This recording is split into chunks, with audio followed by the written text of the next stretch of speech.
On this episode of Podcastification, I'm having a round two with Chris Curran of the Podcast Engineering School, and this time we're going to be talking about EQ. What's that? Equalization.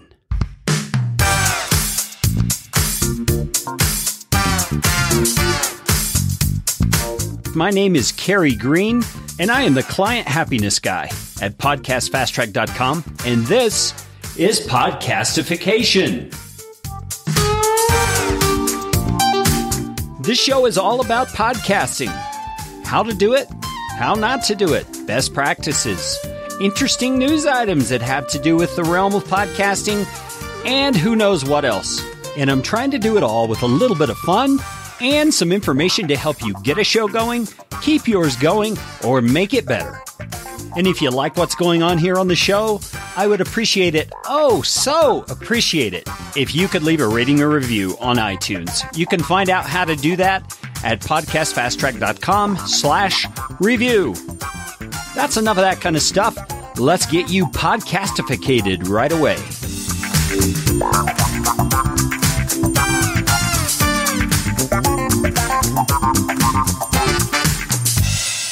I am so thankful you're back with me on Podcastification. I am going to be talking today with Chris Curran. He is the founder of the Podcast Engineering School. I connected with Chris months and months ago, actually years ago probably, when he reached out to me to talk about show notes and those kinds of things. And we've just kind of hit it off. We both lived in Colorado for a while, so we had that in common. We both are drummers, so that was something we had in common. And Chris is one of those guys who spent his time in the world of music engineering and production. For years, he did work in the studio with artists like Foreigner, Sarah McLachlan, Jeff Buckley, MC Hammer, Itzhak Perlman, Ice Cube, Philip Bailey, Biohazard, Biggie Smalls, Puffy, Heavy D, Helmet, Monster Magnet. I mean, it goes on and on and on. A lot of people who have made their living in music did so with Chris's help. So Chris knows his stuff. On this episode, we are going to dig into something I've received a lot of questions about, and that's the issue of equalization. And when I thought of who could I talk to who knows this better than I do, Chris was the first person who came to mind. Hey, keep on listening. I hope you enjoy this conversation with Chris Curran of the Podcast Engineering School. Hey, Chris Curran, how you doing today, man? I'm doing great, Kerry Green, traveling the United States of America. Oh, yeah, man. You heard about that, huh? Yeah, I did. Yeah, I am actually recording right now in what I call my podcast cockpit. It used to be a bunk room in the RV that I took the bunks out and put foam all over it, and here I am. Oh, cool. Yeah, so it's a lot of fun. It's kind of a small room, so it can be kind of boomy, which I think we'll talk about here a little bit today. But Chris, let me give you some background on why I wanted to do this episode about EQ. And by the way, why don't you define for us, what do we mean when we say EQ? EQ is short for equalization, and it really has to do with the frequencies in the sound. So adjusting the different frequencies in the sound, because a lot of the frequencies sound different from each other.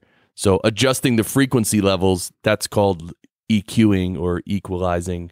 Yeah, so for those of us who were alive back in the 70s and 80s, it was that component in the middle of your stereo rack that had all the little sliders on it, right? It had this wavy look to it if people had it set properly. So that's what it is. So I wanted to talk to you about EQ because, first of all, I know you're one of the guys who really understands it well.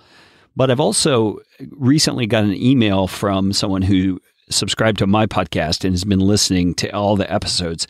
And she sent me a question, and she said, how come none of these podcasts about podcasting talk about EQ very much? Because it's something she couldn't really find information on, at least that was helpful to her.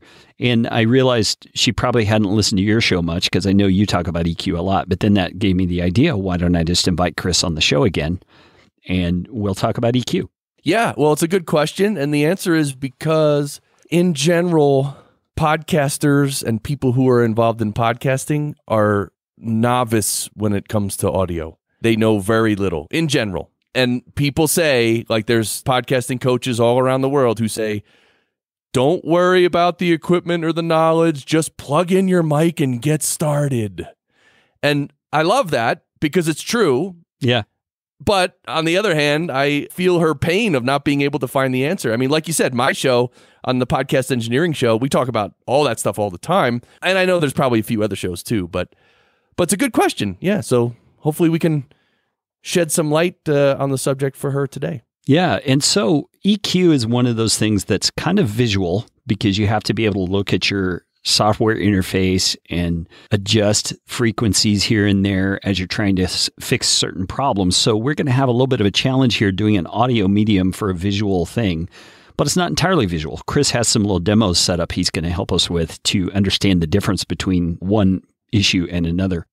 All right. Now, Chris, I know that some people, when we're talking about EQ, they're already shaken with the heebie-jeebies because it sounds real technical and all of that. And if they were to open up the actual equalization effect on their software, that would be even worse because you have all these sliders and dials and waves and all that stuff. So I would love it if you could help us real quickly to walk through what it is that you're seeing when you're looking at EQ. Now, I understand every DAW is going to be different. Everyone's going to have slight little nuances, but in general, you're going to have some kind of graphic interface to look at. So describe it to us, and I'll also grab some screenshots from different software that are most popular to include in the show notes for this episode. So that would be like Pro Tools and Reaper and Hindenburg and Audacity and whatever Adobe's thing is. What is Adobe called now? Audition. Audition, yeah. I lose track of it because I don't use it. But describe to us what we're going to see when we're looking at the EQ.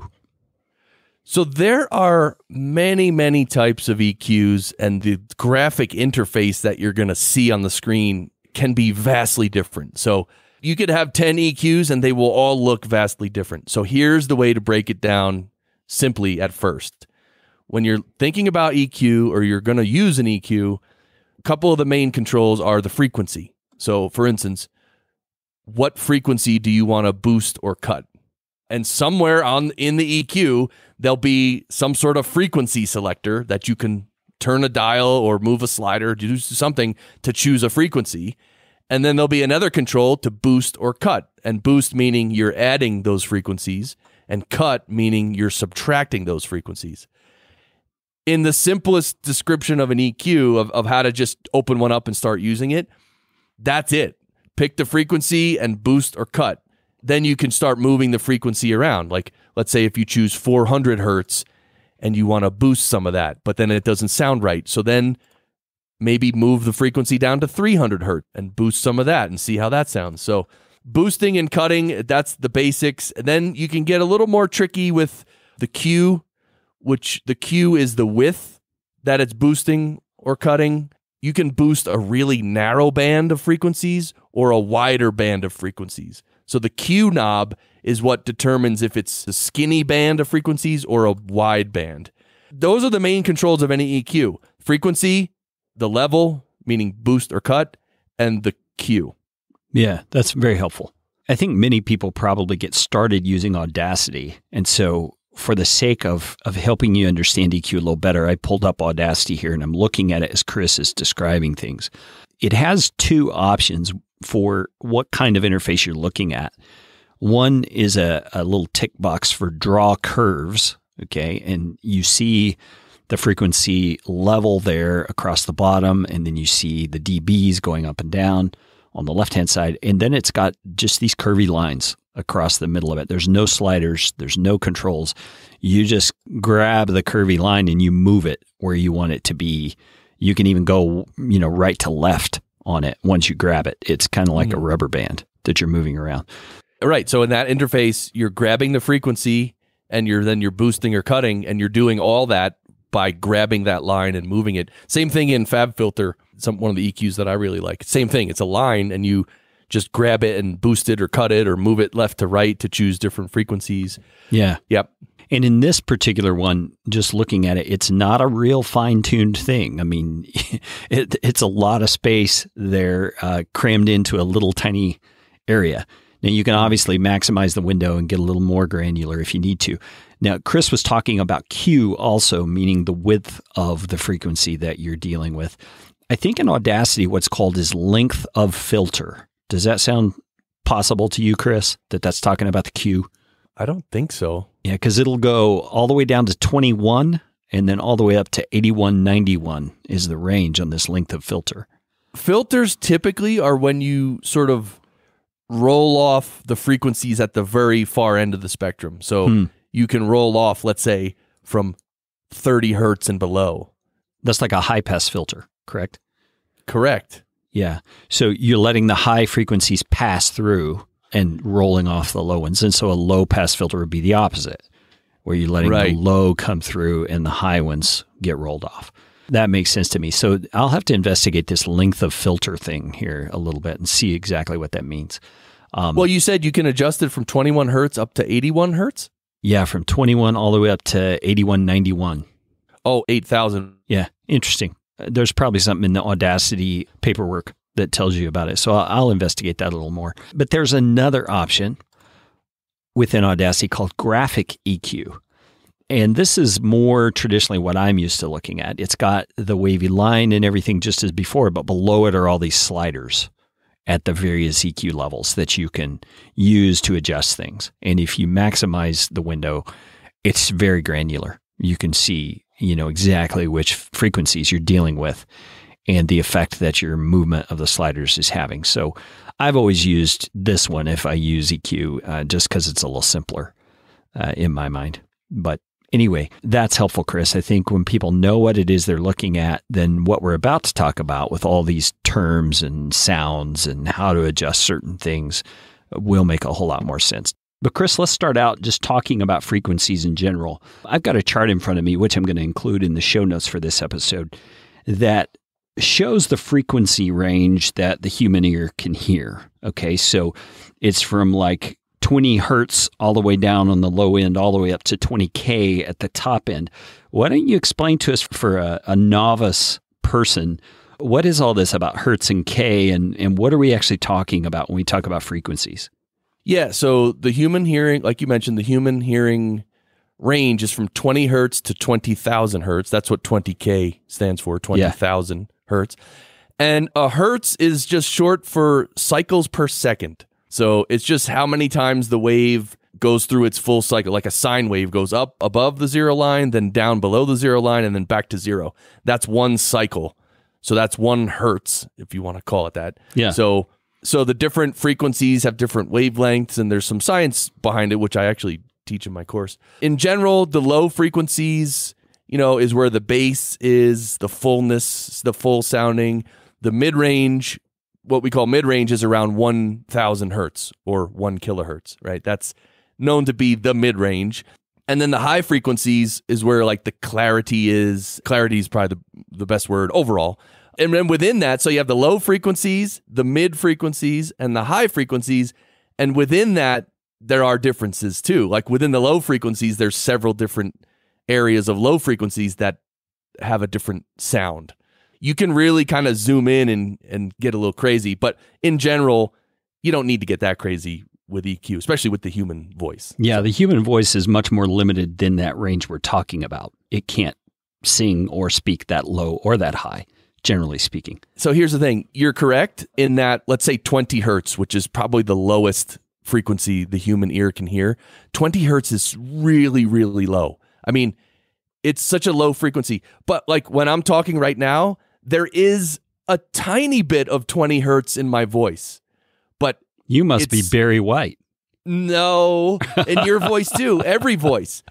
It's just that the level of 20 hertz is really low. Got it. So if I was to, here, I'm going to take my EQ. Let's start playing with this. So yeah, what I'm doing right now is I actually have an EQ that I'm going to put on my voice right now. And you're going to hear, I'm going to do from about 100 hertz down. And if I start boosting these frequencies here, you hear a lot more low frequencies in there, Carrie? Yeah, your voice became, I think the way I would describe it is it became more full or deep sounding. Yeah, full or deep. So these are the low. But if I really bring it down, like now I'm just adding like 20 and 30 hertz, really, really low. You probably can't even hear it. Yeah. If you're on a big stereo system, you might hear it. The woofers will start moving. So basically, and I just turned the EQ off on my voice. So basically 20 hertz is there. It's just so low in the human voice. So it's like an undertone in the human voice. Yes. Yeah. Yes. Okay, so let me ask you this question, okay? And by the way, let me pause for a second. If you're listening to this with earbuds or something like that, you're probably not going to get the effect of what Chris is doing as well as you could if you had on a good set of noise-canceling headphones or something like that. So if you have a chance to listen in that kind of environment, hey, please do, because you'll get the point of what Chris is doing a lot more clearly. So back to my question, Chris. When we're talking about podcasting, EQ is a lot simpler than it would be if, say, we were mixing music. Correct? Because we have a lot less frequencies to play with a human voice than we do with music. Am I right about that? That's kind of true, but it differs for every voice. So one of the problems with podcasting is that, I don't know if everyone listening knows that I produce podcasts for a living, and I have, a stable of clients who I produce their shows, and every one of my clients has guests on their show. And when the guests come on the show, they never have a good microphone. That's right. They never have anything good, right? They're always using earbuds, and they're in an airport, or you know how it is. Or they're on the treadmill. Yeah. And so the funny thing is, if someone has, a bad pair of earbuds and they're on the treadmill in the airport, uphill with the wind in their face, uphill both ways to school, you end up having to EQ their voice a lot, because it's so bad to begin with. Yeah. Whereas in music production, usually in music, you have decent microphones and you can record it well. It's funny, even though the human voice typically requires less EQ, sometimes in podcasting, you got to go to town on some of these voices to make them sound decent because they're so horrible already. Some of what you're dealing with there, though, is background noise and extraneous noises that you wouldn't normally have in a recording, correct? Yes, and also level fluctuations, like if someone's on the mic and then they come off the mic and then they keep talking and they come back on the mic and then they keep off the mic. And it's to fix that, you use compression. That's a whole other episode. Sure. Yeah. We'll talk about compression another time.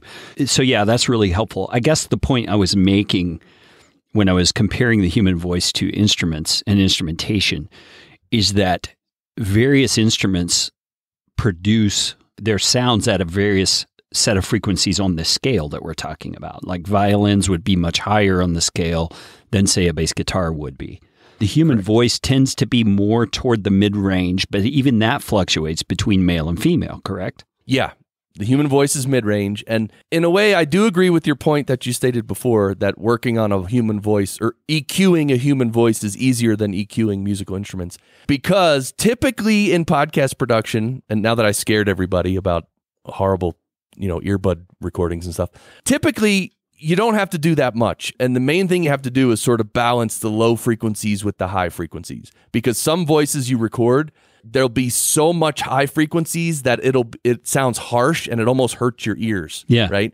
And there's not enough low frequencies. There's not enough fullness to the voice. There's just a lot of shrieky, it's thin sounding, and high frequencies are actually, hurting your ears. So then you either need to add some low end or take out some high end. And also the opposite can happen, where you'll record a voice, there'll be so much low frequency that there's not enough clarity. Like here we go. I'm going to take out some clarity on my voice. Yeah, how do I sound now? Yeah, you sound like you're speaking through a pillow. Yeah, is this good? Does it sound good on a podcast? No, if I was driving in the car, I wouldn't be able to understand you. Now my voice is back to normal. Yeah. That was a muffled sound. There wasn't enough clarity, right? It just sounded it sounded dull, like I was speaking through a pillow. So typically balancing the high and low that's the easiest way to do it for the beginner, let's say. Yeah, and so let me ask you a question. To make that muffled sound, I'm assuming you took out a lot of the frequencies at the high end. Correct. So think of the high end in terms of clarity. Pretty much, yep. Yeah, but it also, if it's overdone, can be harsh or sharp or even airy sounding sometimes. Am I correct on that? Yeah. How do I sound now? Don't I sound really good now? That's a great example, Chris. Yeah, does this sound shrieky and nasty? Yeah, it's actually showing clipping on my little meter here. Oh, really? Yeah, little red marks are coming up. Yeah. All right, I'm back to normal now. How's that sound? Better? Yeah, now much better. Back to your normal Barry White voice. I love it. Yeah. Okay, well, that's helpful. That's very helpful. So the lows and the highs are some of the areas where the human voice usually needs more attention. That's what I'm gathering from what you just said. Sometimes. But look, here, let me just state this. If someone is using a decent microphone like an ATR 2100 USB, which is probably the most popular podcasting mic. If someone is using that mic and they're speaking close to the mic, like an inch or two from the mic, you won't have to EQ that voice very much. I mean, you might want to adjust it slightly, but just by using a decent mic and speaking close to it, like with good microphone technique, that is so helpful. Yeah. Now, let me, just as a demonstration, I'm using the big brother of the AT2100s, the AT2005, same thing, USB microphone. I'm about 2 inches away, just like Chris described right now. And my voice comes out pretty clear. I mean, I'm in a room that's kind of padded, so there's not a lot of echo happening in the room. So it's coming out pretty well. And by the way, I usually process my episodes through Auphonic afterward. I'm not going to do that on this episode, so you guys can hear the differences in what Chris is speaking about here. So Chris, let me ask you, when you have those harsh sounds on the top end, diagnose that for me. What are some of the causes of those harsh, sibilant kind of sounds on that top end? It's a combination of the voice that's speaking and the microphone that is picking up that voice. So you mean your third grade teacher might be a little bit on the harsh side? It's possible, but if you put your third grade teacher on a really expensive, Neumann vocal microphone, she'll sound like smooth as butter. Yeah, you know what interesting. I mean? So the microphone, so that's why earbuds are... Look, I know why people use earbuds in podcasting. Podcast guests I'm talking about. Yeah. Because if anyone is hosting your own podcast show, never use earbuds. Spend $60 and get the ATR 2100. But guests who use earbuds, earbud mics are pretty terrible. They're not really good mics. That's going to affect the sound. Yeah. Yeah. So it could be a bad mic. It could be just a kind of a harsh voice to begin with. What about room conditions? What could happen in a room that would cause those top frequencies to be kind of harsh? Not much. When you talk about the room they're in, you're basically talking about the amount of reflections and reverb that might be, picked up by the microphone. Yeah. So normally what we call the dry signal, if someone is near talking into a microphone, their voice that goes right into the microphone, we call that the dry signal because it's just straight into the mic. But then what happens is their voice bounces off all the walls a million times and echoes around the room. And that echo sound, some of it comes in the mic as well. So that's like the room sound or the reverb sound. That room and reverb sound, I wouldn't say it's harsh. Like the direct sound can be harsh. It's not harsh, but that's kind of a different problem to fix. Okay. So we would deal with that in a different frequency range than the high end. The room reflections and the reverb can be full spectrum from low end to high end.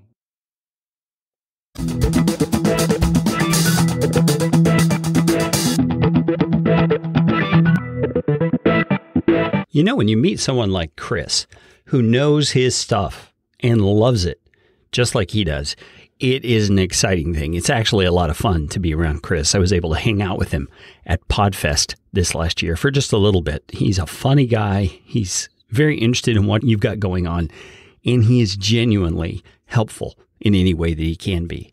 And I'm mentioning all that to mention this. Chris has the Podcast Engineering School that he conducts periodically throughout the year. I believe he's got another session coming up soon that you could get in on. Now, Podcast Engineering School, you're going to learn all the stuff Chris is talking about on this episode having to do with equalization and a whole lot more. It's all going to set you up to either produce your own podcast with excellence when it comes to sound quality, or you could potentially become a podcast editor yourself and do this kind of stuff for a living, just like Chris does, just like I do, just like many people on my team do. If you're interested in checking out the Podcast Engineering School, I have an affiliate code from Chris that you are welcome to use. And by affiliate, you know what that means. It means I might get a cup of coffee out of the deal because you've used my link. But you can go to podcastfasttrack.com/PES to go through my affiliate code. But if you don't want to use the affiliate code, that's cool too. Just go to podcastengineeringschool.com and you're going to find out everything that you need to know about Chris's upcoming course. Don't delay. These things fill up fast. There are a lot of people wanting a piece of Chris's time, and I think you know why. He really knows what he's talking about, and everyone who's ever gone through the course that I've talked to has never regretted the money they've spent on it. So that's Podcast Engineering School.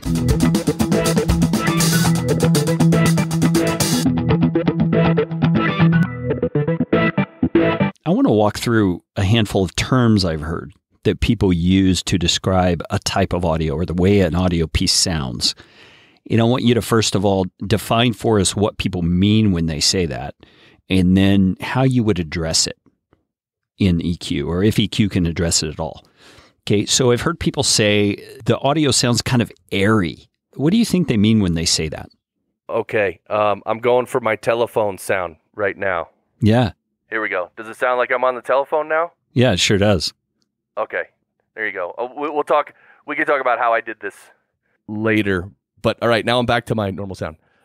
Airy is part of the high frequencies. So I would say from about 3 or 4 kilohertz up. Well, let's put it this way: from 3 to 5 kilohertz, you might call them high mids. So that's kind of like the middle ground between the 1K, the mid frequencies, and then the high frequencies. So 3 to 5 kilohertz, that range is high mids. Once you get above 5K or 6K, now you could call them high frequencies. And airy specifically is maybe 10 kilohertz and up, or maybe even 11 or 12 kilohertz and up. Airy is a term used to, in a way, it's not really applicable to podcasting because, again, it's a human voice and there's not supposed to be a lot of information above 10K. I mean, there's supposed to be some, but typically if you're recording a violin or any musical instrument that needs a lot of clarity, above 10 kilohertz is considered airy, and that just gives it the sound of like wide and like it's clarity, but a really fine clarity. That's what airy is meant to be. Okay. So if there is an audio recording that has kind of an airy feel to it, they might want to play around with 11 kilohertz and above on their EQ to see if it makes any improvement. Yeah. I mean, you could try adding some, try taking some away and see how it sounds. Sure. Okay. All right. Now, I've used this word already in our conversation today, but sibilance. What is meant by sibilance? Sibilance is a harsh, high-frequency sound that occurs when people pronounce certain syllables and phrases or letters like S, like sibilance, like snake. Like when they say the S sound, some people's voices really accentuate that sound. Like you probably heard it in regular conversation. Like some people, it can almost become like a whistle when they say whistle. Yeah. It's like that little sound is like, oh, that's loud. So when you take a person who has accentuated sibilance and you put them on a mic that captures that sibilance really well, remember, because all mics are different, right? Some mics are not going to capture the sibilance as well. Some mics will accentuate the sibilance even more. So if you take a person with sibilance and put them on a mic that picks up that sibilance a lot, that is a harsh sound to the listener. It actually can sort of hurt your ears.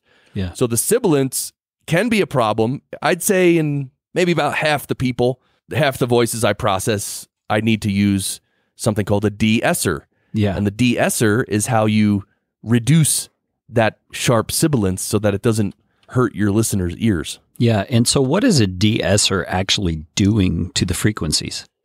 Well, there's different de-essers, obviously, but some of them you can choose the frequencies where it acts. Sibilance typically takes place between, I guess the widest range might be 4 kilohertz up to, I don't know, let's say 10 or 11 kilohertz. That's the range of sibilance. And it's not always that wide. Some people's sibilance is like 6 to 8 kilohertz. I think what the textbooks say is that typical male sibilance is 5 to 7 kilohertz and typical female sibilance is 6 to 8 kilohertz. But sometimes it can happen a little lower or a little higher than that range.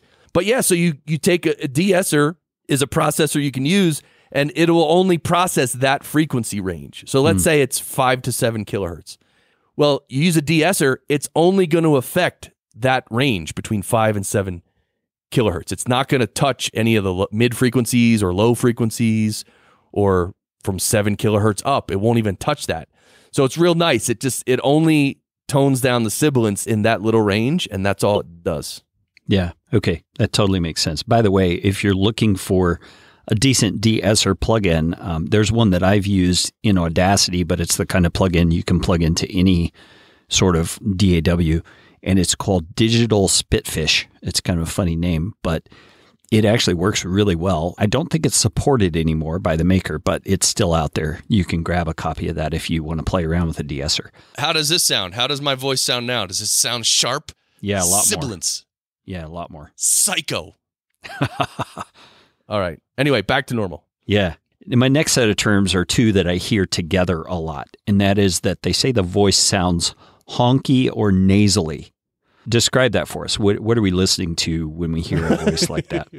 Just so everyone knows, these words like airy and honky and nasally and boomy and harsh and like there's a lot of adjectives to describe audio, and I don't know that all of them have like specifically defined definitions. Like, I mean, I think they do, but I mean, I came up through the studios in the 90s working on records, and so I just heard engineers talking about all these words and even colors, and like you can describe audio in so many ways, and it's sometimes hard to explain these things. But nasally, in my experience, mostly has to do with the person's voice. Okay. I mean, some people they just sound nasally, and when they talk, their voice just sounds like this. And so, in terms of frequency ranges, usually it's the mid range and the low mids. So maybe around 1 kilohertz and below, maybe from like 500 hertz up to 1,000 hertz, up to 1K. That's like a low mid / mid kind of area.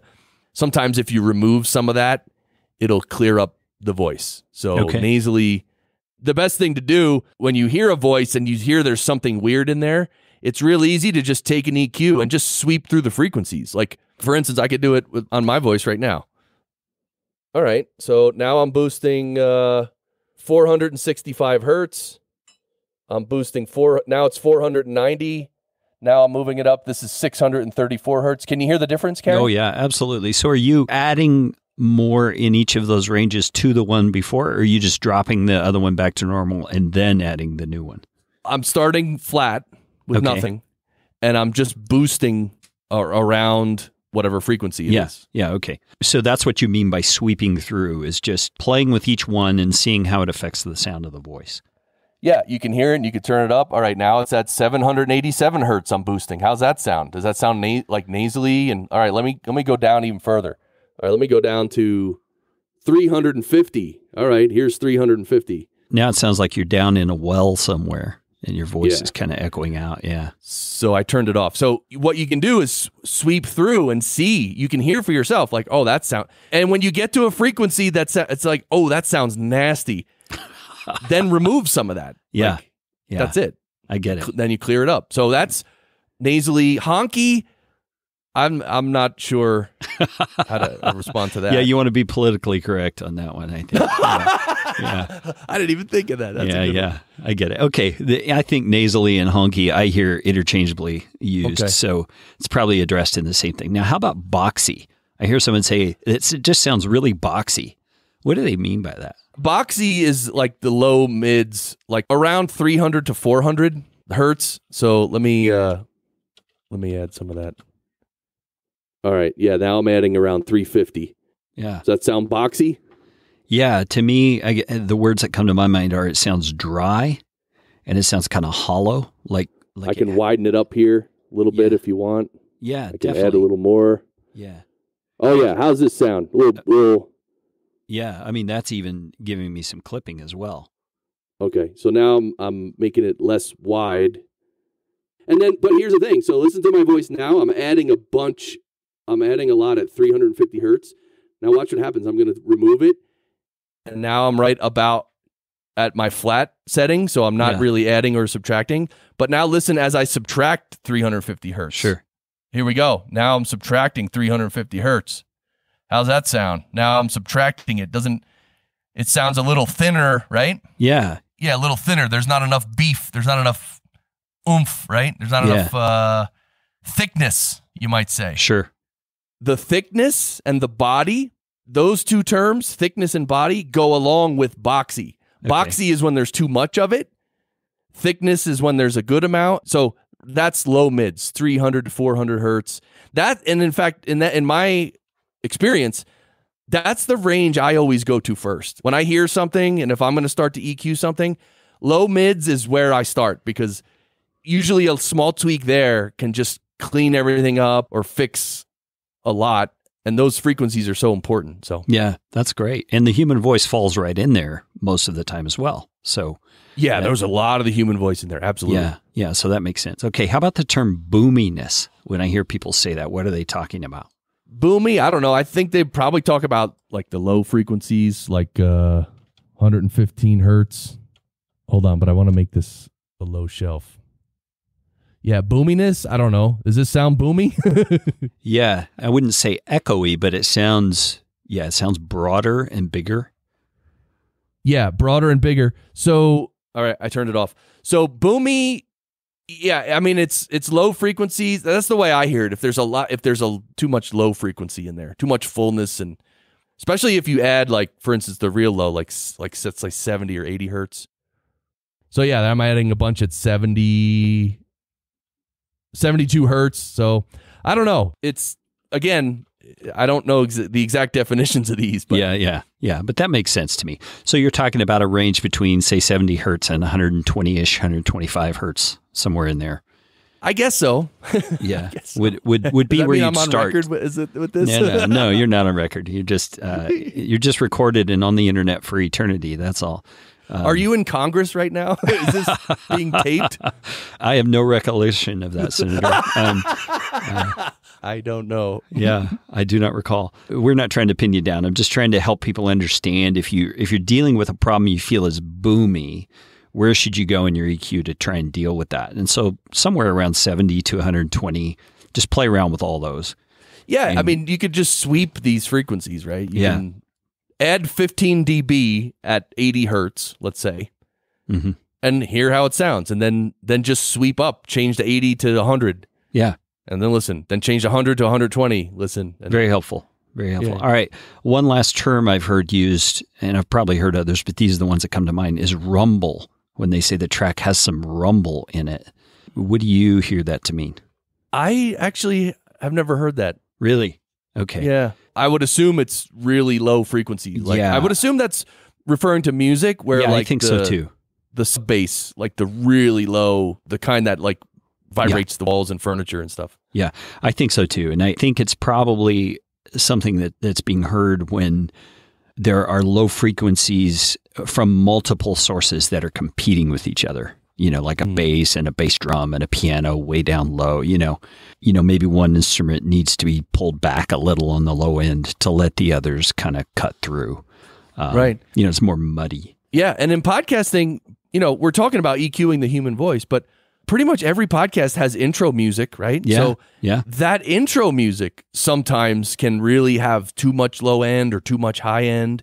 So you might slightly EQ your music. Slightly. Yeah. Now, most music you buy is going to be already mixed and mastered, and it's going to sound really good, right? It's going to have you think good lows it is. and highs. You think it is. I've gotten some pieces from clients that are just awful. Rubbish. Yeah, just awful. You could tell it's probably someone off Fiverr who mixed it in their home somewhat studio, and that kind of thing.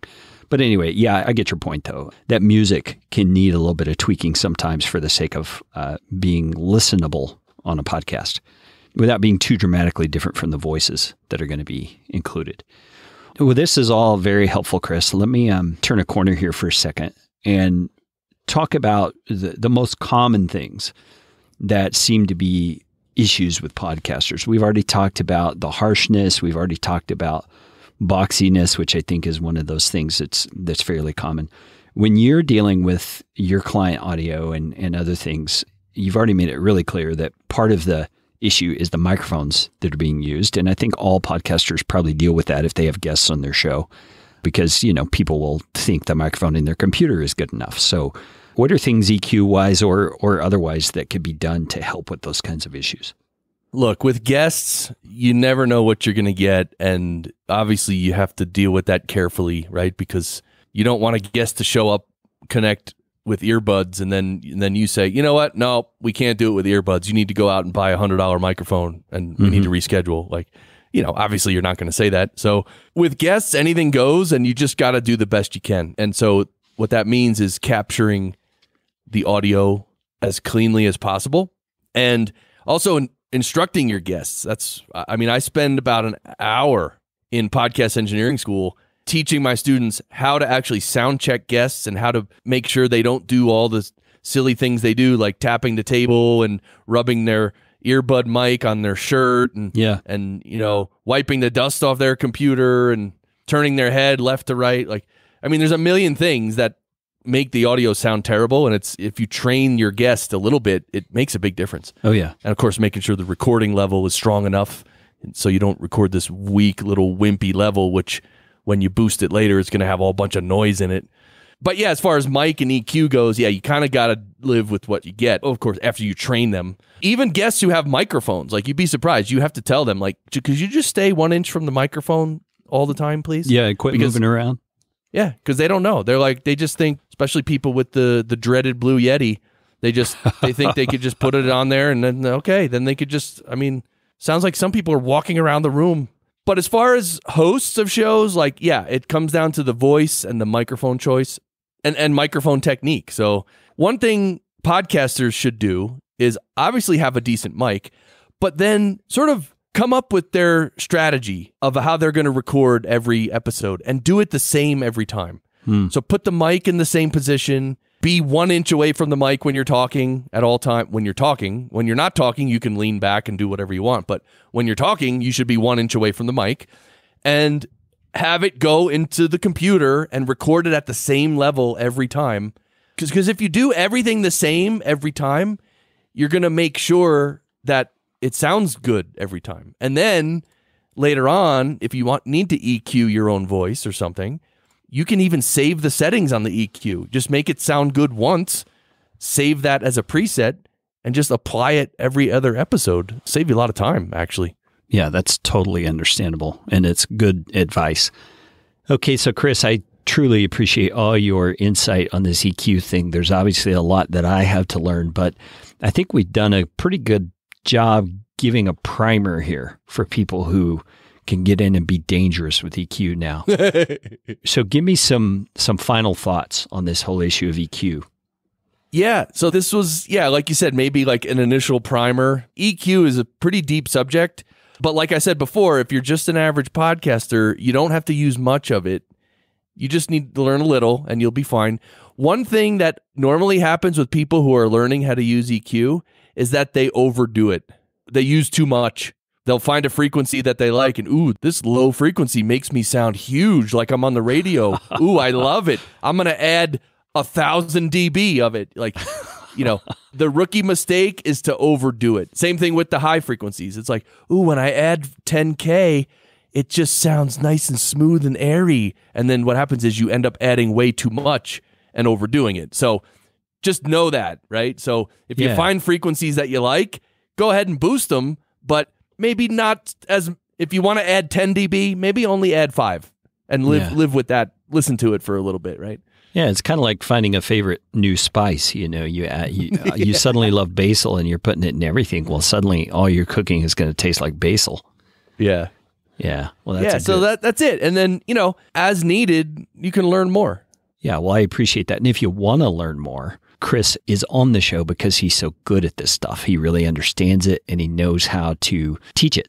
As you can tell, he's pretty good at doing examples of these kinds of things as well. So, Chris, why don't you tell us about Podcast Engineering School and how people can find out more? Yeah, so I started Podcast Engineering School because there was, in general, a real lack of audio skills with podcasters and podcast producers and editors, believe it or not. So I started the school to teach the really, the audio engineering aspects of podcast production. And the reason I can do that is because, like I mentioned before, I do have a background in music production. In the 90s, I was in New York City. I worked at some big studios. I have album credits, all this cool stuff. And now I'm producing podcasts and I'm using, really good software, good tools. I started the school for podcast editors and producers. The school was never meant to be just for a podcaster because it's probably overkill for just a podcaster, right? Yeah. Most podcasters look, if you get a good USB microphone and you just do some things correctly, you're good to go. Keep it simple, and you're good to go. But if you want to edit podcasts or if you do want your show to sound really good, then it's like, well, how do you get there? And that's why I started the school. Every quarter, we do another semester of the school. So Anyway, details are on the website, podcastengineeringschool.com.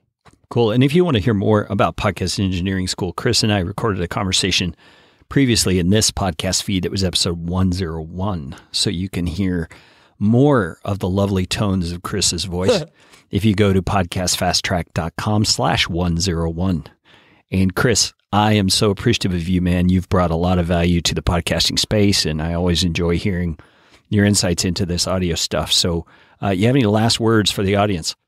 Last words. Well, I don't have my sound clip set up. On my show, I play some sound clips of my old maintenance guy, Barry. That would have been perfect, but I don't really have anything. But thank you, Carrie Green. I really appreciate it. Hopefully we could talk soon. Yeah, appreciate it, Chris. Thanks so much. Hello. Woo! I hope you did not get lost in the weeds there. Chris and I got into a lot of the deep stuff about how equalization works and why it's important. I would love to hear your feedback. You can reach out to me, Carey, C-A-R-E-Y, at podcastfasttrack.com, or on social media, just hashtag podcastification, and let me know your thoughts about this episode with Chris Curran. And by the way, don't forget that his podcast engineering school is starting up soon, and you can get in on the goods. Go to podcastfasttrack.com/PES. That's all the time we have for today. It's time for you to go out and make it a podcastificating day. This show is brought to you by Podcast Fast Track, where my team provides professional podcasting services without the time suck. Full production, editing, and show notes, all in one monthly subscription package. You can find out more at podcastfasttrack.com. Now go out and make it a podcastificating day.